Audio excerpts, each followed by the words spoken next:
Corey Sandhagen, TJ Dillashaw, Fight of the Year candidate. This is your boy JG, Exaggeration Experience. Let's go.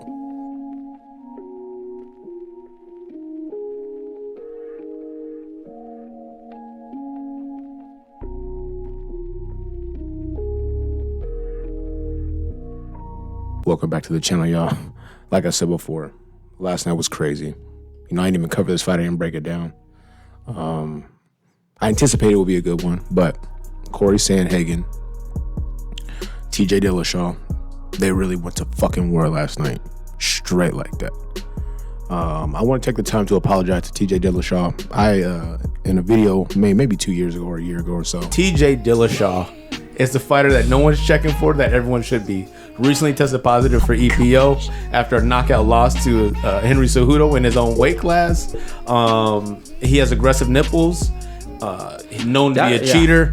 And he is the rival, the key rival to Jeff Nowitzki, currently serving a 2-year suspension for banned substances. Shout out TJ Dillashaw. She did say up. I made fun of his aggressive nipples. I want to take that back. He didn't deserve that from me. I'm sorry, TJ. My bad. Corey Sandhagen, you a real one. TJ, you a real one. And let's just break it down. So they fought last night, main event, UFC Fight Night joint. I believe it was at the Apex Center. I'm not sure. It was one of the best fights I've ever seen in mixed martial arts history. And if you didn't watch it, this shit was free.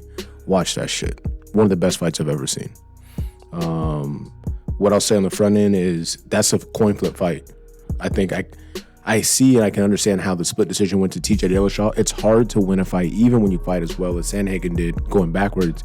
But he went backwards the entire evening. TJ Dillashaw dictated the pace. He put a lot of pressure on. He scored significant takedowns. He didn't do a lot with them. He did have some ground and pound here and there that was significant, or what you would consider significant, but tough fight to score. I can see it going to TJ based on really those two things. Pressure, coming forward despite the fact that he was getting fucked up. He kept coming forward. It's really one of those rare situations, and I hate saying stupid shit like this, but it's one of those rare situations where nobody lost. Straight like that. And I'm going to get into more of that. We know TJ Dillashaw, he's coming off a 2-year suspension, EPO. Shout out to drugs. Don't do them, kids. And really, I got to give him credit for that shitty apology he did. I call it shitty because don't do juice. But what I want to say is he did not mince words and talk about a weird supplement that he took and, his kid's multivitamin that he was trying to be a good dad for. Nah, he said, yep. Did some shit, shouldn't have done that, got caught. Now I got to sit it out. And I think in these sport like mixed martial arts, you got to take a 2-year break. That's fucking crazy because these are your prime years. Hold on real quick. I'm going to hit this OJ, but shout out to my Khabib cup. Look, Eric Khabib. That's when he fucked up Conor and then flew out of the ring. You see it? Eric Khabib. Shout out to Khabib. Shout out to my man. So he goes on his 2-year break. Comes back, he said he wants to fight for a belt off top, which is crazy because you've been sitting out because you juice, or he wants a top 5 guy. Corey Sandhagen's like the last dude you want to fight for your first fight back, but that's who he was checking for, and that's who he got. And he comes out and he puts on a performance like this. It's crazy. It's really crazy.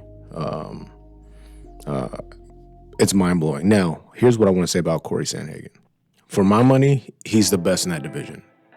At 135 pounds, there's no one better than him. He don't have a belt, and he just lost last night, but there's nobody better. This dude can do everything.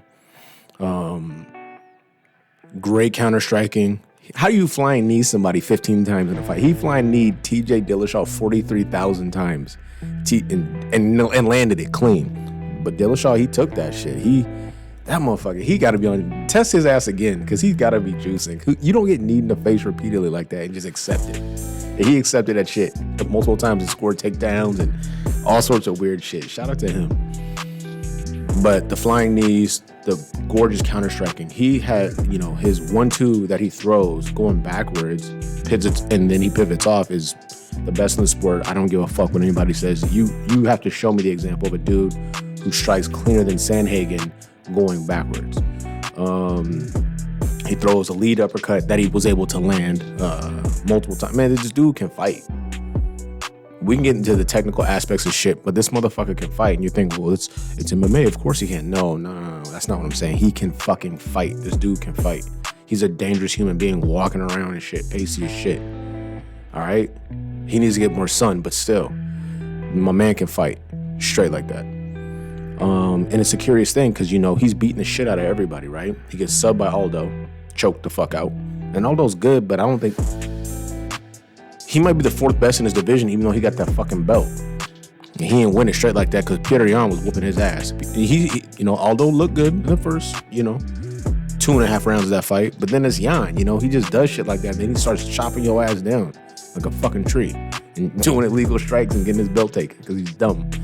But he lost, I'm talking about Sandhagen now, but he lost to Aljo, got subbed. And then he takes this loss, and it's weird because a dude that fucking exceptional at fighting people should not be losing. Especially because he's bigger than everyone in the fucking division. He's 18 feet tall. He's big as fuck. And his last bout, he looked thin, but he looked more full this time, and there's no reason for him to be losing. That means, you know, you got to give more credit to Dillashaw. But the one thing I would say is your corner, they see you putting in work, right? They see you landing clean counter strikes and shit like that. And he hit this dude in the face multiple times, but they also see you getting taken down. You get some submission attempts and stuff like that, but you're on the bottom a lot. And TJ Dillashaw's putting a lot of pressure on you. You have to communicate that. That's the one thing I would offer Sandhagen, is being more fight aware as far as how is this potentially going to be, if you're not going to stop a guy, how is this going to be scored? So once you get to the point in the fight where you're about halfway through the third round, do you know you can stop him in the fourth or fifth round? And if you don't know, it's time to make some strategic adjustments because you're going backwards a lot. He's putting a lot of pressure on you and you're getting taken down. Now, is he doing a bunch of damage? No. Are you counter-striking great? Absolutely. But how is it going to be scored if it goes to a decision? That's your responsibility as a fighter, and it's super your responsibility if you're the corner guy. How do I anticipate this fight may be scored? And it's not from the perspective of, well, look at my guy. He landed 3 flying knees. Nah, look at the fight as a whole. I do all these MMA videos and I bring up fucking Floyd Mayweather. The Gervonta Tank Davis fight, Mario Barrios. He goes to him, I want to say in the 10th round, which is not supposed to happen. He goes to the corner and says, hey, look, unofficial scorecard got you down. So you got to do something. What's up? Gervonta Tank Davis goes out there and knocks out Mario Barrios' body. That's the kind of shit you need in your corner. Yo, it's unofficially, I don't know. Like, you gotta step it up. So that's what I like to see different for Sandhagen. But crazy fucking fight. But I still feel like despite that loss, so to speak, despite the fact that he's the best in that division, not named Petr Yan. Because Yan it's like fighting a brick wall with arms and legs and shit. You be hitting it and it just doesn't fucking matter. And next thing you know, that shit starts chopping you up and it's a wrap like Christmas. But for Sandhagen, in-fight adjustments are something he should probably focus on. He's a tremendous fighter. Like I said, he's the best in the division, not named Yan. Shout out to Aljo. For me, I feel like that belt in that division is vacant. And, you know, you did get DQ'd and lose your strap and shit like that. But shout out to Anthony Smith. Because he could have did that same bullshit to John Jones. He said, you know what, I'm getting my ass whooped. I'm going to keep getting my ass whooped. And I'm not going to win no fucking belt on no DQ. Shout out to Anthony Smith. Crazy ass fight. Shout out to TJ Dillashaw. He's a real one. Straight like that. His nipples are aggressive, but I won't be talking about him. But beyond what I just said. And, you know, he sat out, you know, on suspension. Came back. He said he wanted a shot off top. He took a top 5 guy in Sandhagen. Got cut. Got brutalized. Got fucking punched up. Still figured out a way to win. Shout out to him. What's next for that division? We know that Yan and Aljo, they're going to run that back.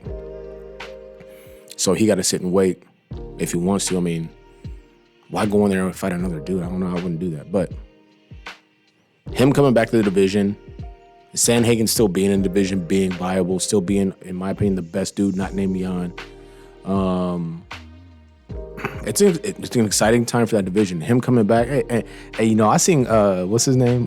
Cody Garbrandt, who just got beat up by Rob Font, hating and shit on the internet. I feel bad. Don't feel bad for Sandhagen. He's still better than you, and he'll whoop your ass, so take that. Oh, my God. This is your boy, JG, Exaggeration Experience. You made it this far. You definitely a real one. Please do me a huge favor. Like, subscribe, bell icon for notifications. Share this motherfucking video. I said fuck a lot in this one. I don't know why. What time is it? It's 8:40 in the morning. I don't normally do videos this early in the morning. Shout out to my man Double M. And we out. 3.5, rounds 3.5. Fuck, man. I can't even say words.